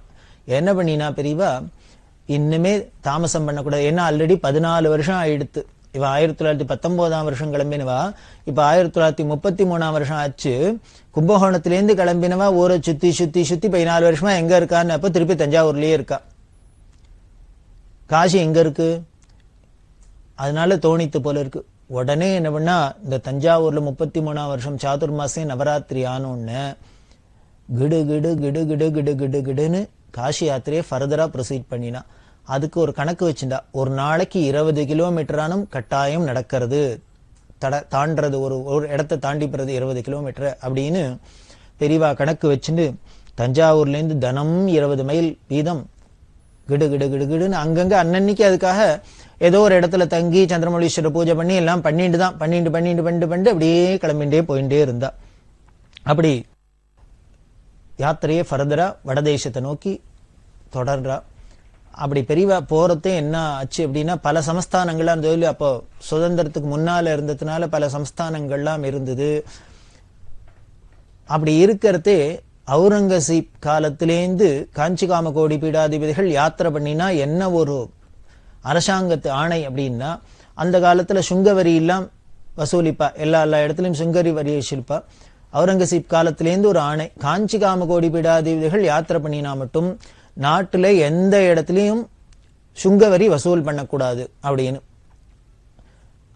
ஆச்சாரியால் போனாக்க எப்படி இருக்கும் அப்படின்னு முதல்லயே பார்த்தோம். பெரியவா யாத்திரை பண்றது 25 மாட்டு வண்டி, யானை, ஒட்டகம், பசுமாடுகளே ஏகப்பட்ட பசுமாடு இருக்கும். இப்படி பலவிதமான கால்நடைகள் எல்லாத்தோடையும் மனுஷாலாம் கிட்டத்தட்ட 200 பேர், 250 பேர், 300 பேர். இப்படி பார்த்தா இது ஏதோ ஒரு சாதாரண ஒரு சுவாமிகள் யாத்திரை போறாப்புல இருக்காது, ஒரு பெரிய ஊரே நகர்ந்து போறாப்புல இருக்கும். அப்படிதான் யாத்திரை நடந்திருக்கு. பெரியவாளும் அப்படிதான் பண்ணியிருந்தா. வரிசையா அங்க தஞ்சாவூர்லேருந்து கிளம்பி திருவண்ணாமலை வந்து, திருவண்ணாமலையிலேருந்து ஆரணி, வேலூர், சித்தூர், பலமனேறு அப்படிங்கிற இடம் ஆந்திரால, மதனப்பள்ளி, சின்ன திப்பசமுத்திரம் அப்படிங்கிற இடம். இந்த சின்ன திப்பசமுத்திரத்துல 1933 பெரியவா பேருக்கிறதே என்ன பண்ணியிருந்தா, எங்க இருந்தா அப்படிங்கிறது ஒரு கல்வெட்டு வச்சிருக்கா. அதுக்கப்புறம் 1978 கிளம்பி பெரியவா திருப்பி யாத்திரை பண்றதே இந்த சின்ன திப்பசமுத்திரம் போனா. முதல்ல 33 எங்க போய் இருந்தாலோ எப்படி இருந்தாலோ அந்த இடத்துலயே போய் திருப்பி இருந்துட்டு வந்தா பெரியவா. 33 எங்க, 78 எங்க, அந்த ஜனங்களுக்கு அப்பவும் அந்த நினைப்பு மாறாத, அந்த பசுமையான இந்த எண்ணம் மாறாதையே இருந்தது. அப்படி இந்த சின்ன திப்பசமுத்திரம், கதிரி அப்படிங்கிற இடம் பெரிய நரசிம்ம கஷேத்திரம். அந்த கதிரிக்கு போனா தர்மாவரம் அப்படிங்கிற இடம், அனந்தபூர், இதெல்லாம் பார்த்துட்டு துரோணாச்சலம் அப்படிங்கிறது, துரோணாச்சலத்துக்கு போயிட்டு கர்னூலுக்கு வரத்தே அங்கேருந்து படகுல கடந்து ஸ்ரீசைலத்துக்கு வந்தா. ஸ்ரீசைலம் அப்படிங்கிறது பெரிய க்ஷேத்திரம், 12 ஜோதிர்லிங்க க்ஷேத்திரம் அப்படின்னு 12 ஜோதிர்லிங்க க்ஷேத்திரம் பரமேஸ்வரனோடது இருக்கு. அதுல ஒன்னும் இந்த ஸ்ரீசைலம்ங்கிறது சுவாமி மல்லிகார்ஜுனேஸ்வரர் அப்படிங்கிறது, அம்பாள் பிரமராம்பிகா அப்படின்னு ஆதிசங்கர பகவத் பாதால் தன்னோட யாத்திரையில இந்த ஸ்ரீசைலத்துல இருந்திருக்கா. சங்கர விஜயத்துல சொல்ற வழக்கம் உண்டு, இந்த ஸ்ரீசைலத்துல இருக்கிறதே தான் சிவானந்த லஹரிங்கிற ஒரு பெரிய கிரந்தத்தை பண்ணினா அப்படின்னு. அதுல ஆச்சாரியர்கள் எந்த ஊரையுமே அதிகமா ஓப்பனா ரெஃபர் பண்ணினதா தெரியல. ஆனால் இந்த ஸ்ரீசைலத்தை மட்டும் ஒரு சில இடங்கள்லாம் ரெஃபர் பண்ற. சேவே ஸ்ரீகிரி மல்லீஷம் அப்படின்னு சொல்ற, ஸ்ரீகிரி அப்படின்னு பேரு சம்ஸ்கிருதத்துல, அதைத்தான் ஸ்ரீசைலம் அப்படிங்கிறோம். இந்த ஸ்ரீசைலம் வேற ஒண்ணும் இல்லை, நாம ஆதிசேஷன் பெரிய மலையா படுத்துட்டு இருக்க தெற்கு வடக்கா, அந்த மலை அதனால்தான் சேஷாச்சலம் அப்படின்னு பேரு. அந்த ஆதிசேஷன் மலையா இருக்கிறதே கால் மாட்டுல விஷ்ணு இருக்கார், தலைமாட்டுல சிவன் இருக்கார். அங்க இருக்கிறது தான் இந்த பக்கத்துல இந்த எண்டுல இருக்கிறது தான் பெருமாள் இருக்கிறது தான் வெங்கடேசன் அப்படிங்கிறோம், வெங்கடாச்சலபதி அப்படிங்கிறோம். அவர் இருக்கிற இடத்துக்கு பேரே திருமலைன்னு தானே பேரு. இங்க திருமலைன்னு பேரு, அங்க ஸ்ரீசைலம்னு பேரு. அது சமஸ்கிருதத்துல இருக்கு, இது தமிழ்ல இருக்கு, அவ்வளவுதான். அந்த திருமலை அப்படிங்கிற அந்த சேஷகிரியில தான் ஒரு பக்கத்துல பெருமாள் இருக்கார், ஒரு பக்கத்துல பரமேஸ்வரன் இருக்கார், மல்லிகார்ஜுனரா. அதனால ரொம்ப உயர்ந்த க்ஷேத்திரம் இந்த ஸ்ரீசைலத்துல. அதுல ரொம்ப வனாந்தரமான இடம், தபஸ்விகளுக்குன்னே உள்ள இடம்.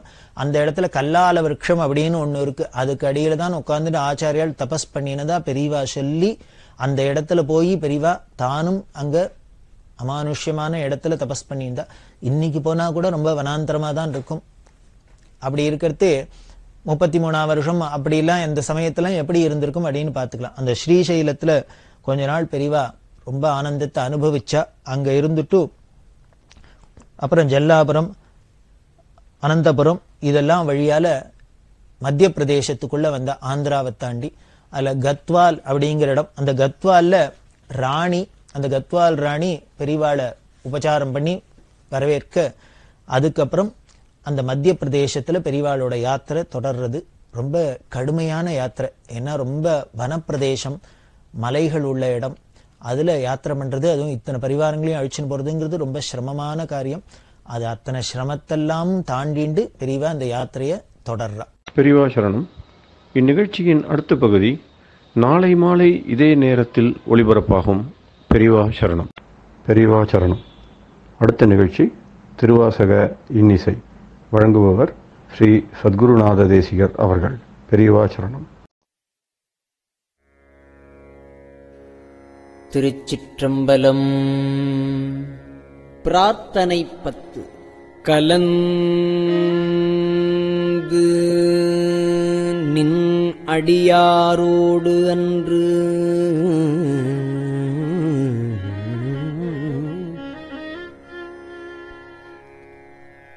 வாழா கழித்திருந்தேன்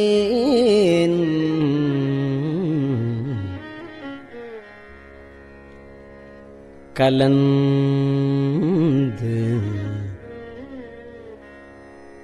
நின்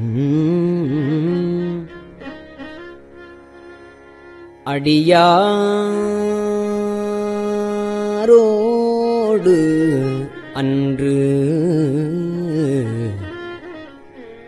வாழா கடித்திருந்தேன்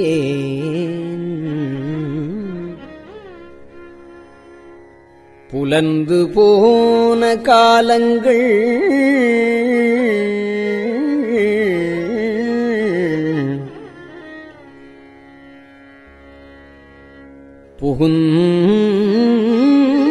புகுந்து நின்றது இடரு பின்னாள்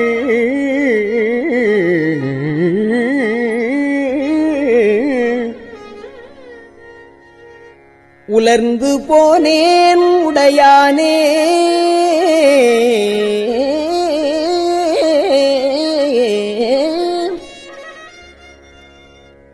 உலவா இன்பச் சுடர் காண்பான்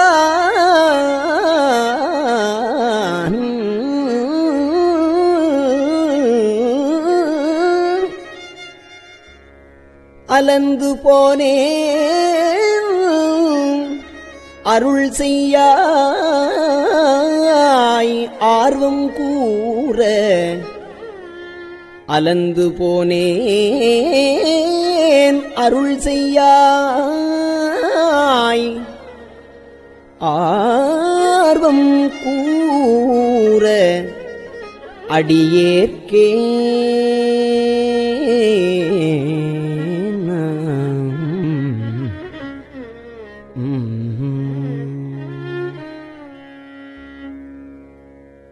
அடியார் சிலர் உன் அருள் பெற்றார் அடியார் சிலர் உன் அருள் பெற்றார் ஆர்வம் கூற யான் அவமே அடியார் சிலர் உன் அருள் பெற்றார் ஆர்வம் கூற யான் அவமே உடையார் பிணத்தின் முடிவின்றி முனிவான் அடியேன் மூக்கின்றேன் கடியேனுடைய கடுவினையை களைந்து உன் கருணை கடல் பொங்க உடையாய் அடியேன் உள்ளத்தே போவாதுருக அருளாயே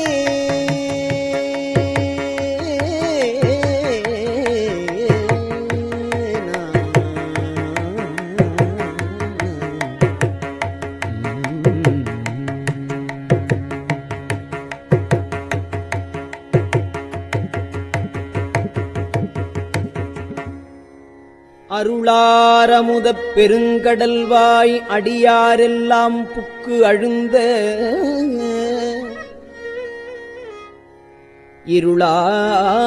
இருளார் ஆக்கைது பொறுத்தேயைத்தேன் கண்டாய் எம்மானே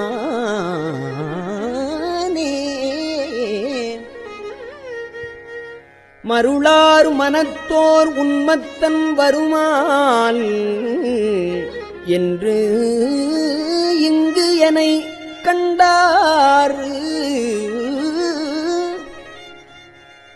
பெருளா வண்ணம் மெய்யன்பை உடையாய் பெறனான் வேண்டுமே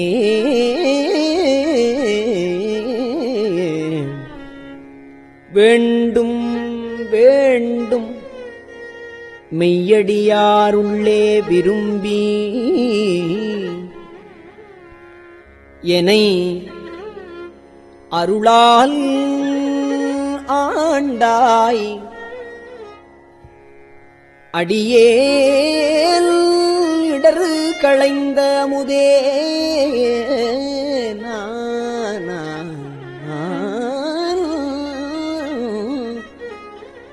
அருமாமணி முத்தே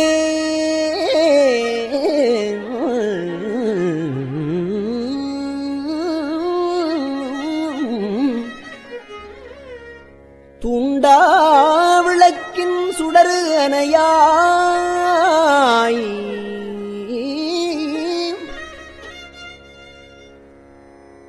தொண்ட நேர்க்கும் உண்டாம் கொல்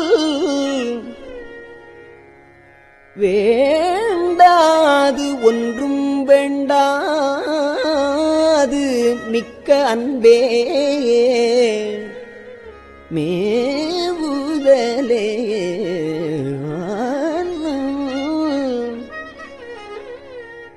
மேவும் உன்றன் அடியாருள் விரும்பியானும் மெய்மையே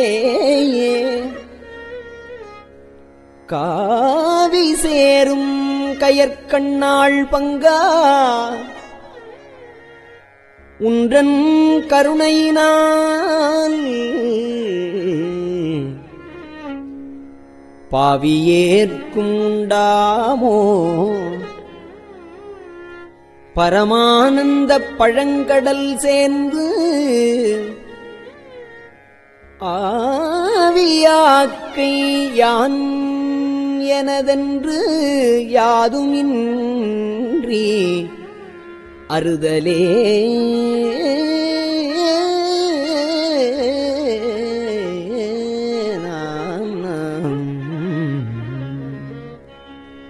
அறவே பெற்றார் நின்னன்பர்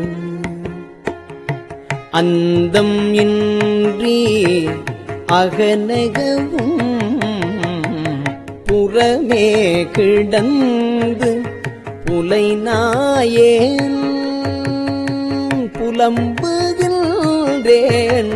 உடையானே பெறவே வேண்டும் மெய்யன்பு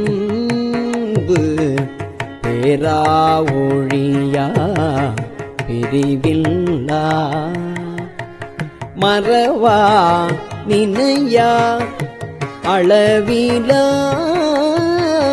மறவா நினையா அளவிலா மாள இன்ப மாகடலே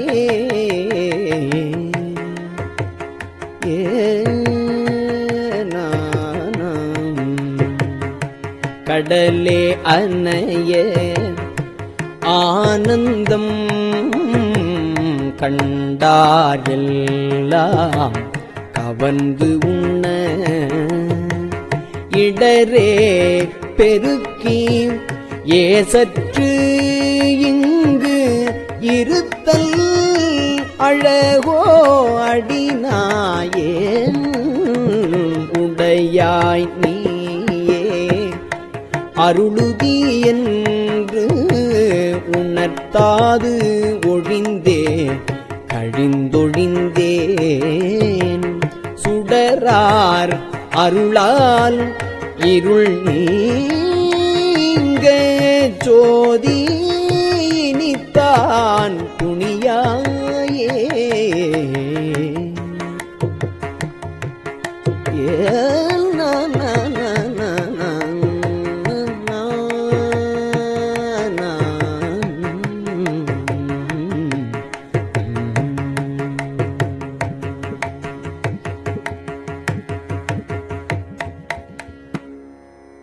துணியா உருகா அருள் பெருகத் தோன்றும் தொண்டரிடைப் புகுந்து திணியார் மூங்கில் சிந்தையேன் சிவனே நின்று தேய்கின்றேன் அணியாறு அடியார் உனக்கு உள்ள அன்பும் தாராய் அருளளிய தனியார் தொல்லை வந்தருளி தளிரு பொற்பாதம் தாராயே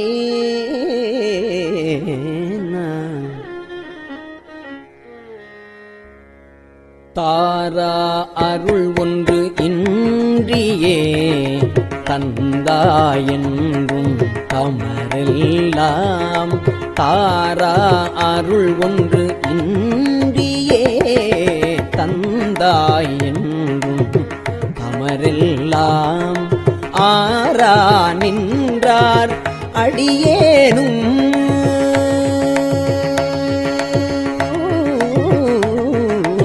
ஆரா நின்றார் அடியேனும் அயலார் போல அயர்வேனோ சீரார் அருளால் சிந்தனையை திருத்தி ஆண்ட சிவலோகா சீரார் அருளால் சிந்தனையை திருத்தி ஆண்ட சிவலோகா பேரானந்தம் பேராமை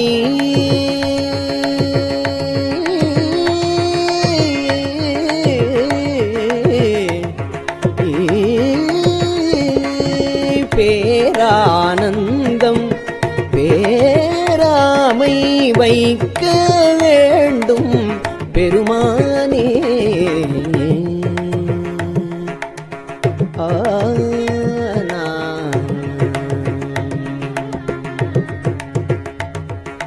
மானோர் பங்கா வந்திப்பார் மதுர கனியே மனம் நெகா நானோ தோளா சுரைவுத்தால் நம்பியித்தால்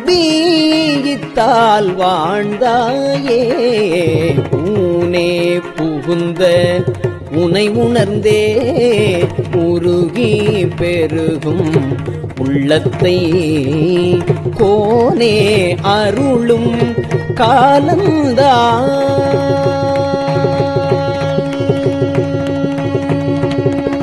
கோனே அருளும் காலந்தான் கொடியேகின்றே கூடுவதே கூடி கூடி உன்னடியார் துணிப்பா சிரிப்பா கழிப்பாராய் கூடி கூடி உன்னடியார் துணிப்பார் சிரிப்பார் களிப்பாராய் வாடி வாடி வழியேற்றே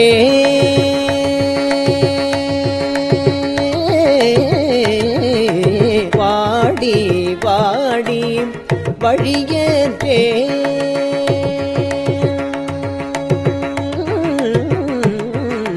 வாடி வாடி வழியேற்றேன் வற்றல் மரம் போல் நிற்பேனோ ஊடி ஊடி உடையாயோடு கலந்து உள்வுருகி பெருகினக்கு ஆடி ஆடி ஆனந்தம்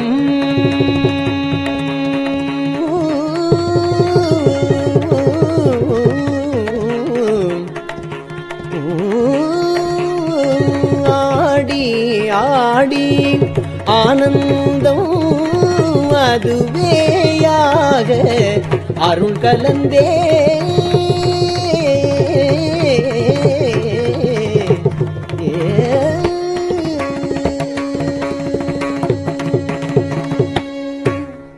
திருச்சிற்றம்பலம்.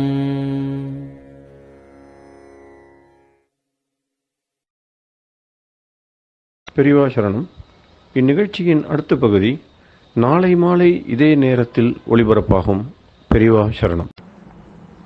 பெரியவா சரணம். பெரியவா வானொலியின் இன்றைய நிகழ்ச்சிகளின் நிறைவாக திருப்பொன்னூசல் வழங்குபவர் சத்குருநாத தேசிகர் அவர்கள். பெரியவா சரணம். திருச்சிற்றம்பலம். திருப்பொன்னூசல். கோலவரை குடுமி வந்து குவலயத்து சால அமுதுண்டு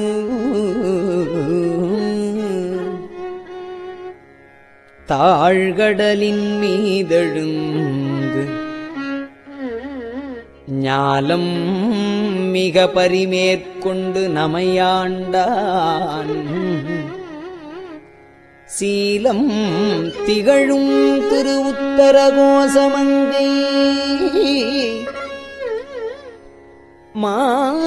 மாலுக்கு அரியானை வாயார நாம் பாடி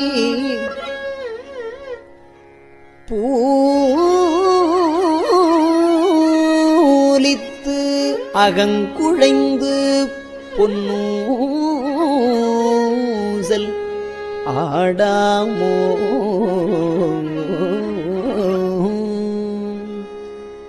திருச்சிற்றம்பலம். கஞ்சிவய காமாட்சி தன் குழந்தாய் சங்கரரே. கஞ்சிவய காமாட்சி தன் குழந்தாய் சங்கரரே. குரு சந்திரசேகரரே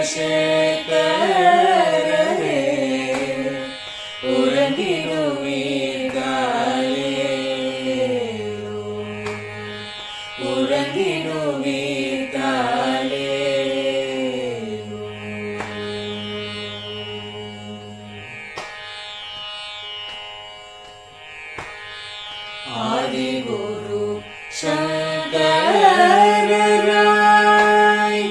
அன்றொரு நாள் வந்தவரே. 68 பீட்டபதி காலே. ஏழுலகம் பூப்பவரே காப்பவரே கரப்பவரே. எல்லோர்க்கும் அருள்பவரே உறங்கிடுவீர்களே. அயனுடனே மாலவனும் தேடிய பொற்பதத்தவரே. அருமறைகள் சாற்றும் முயல் மலர்பதமே காலே. முக்தி நிலை எய்திடவே சக்தி தரும் சத்குருவே. முக்தி நிலை எய்திடவே சக்தி தரும் சத்குருவே. நித்தமெங்கள் நாவீசையில் நித்திரை கொள்தாயே. நித்தமெங்கள் நாவீசையில் நித்திரை கொள்தாயே. நித்தமெங்கள் நாவீசையில்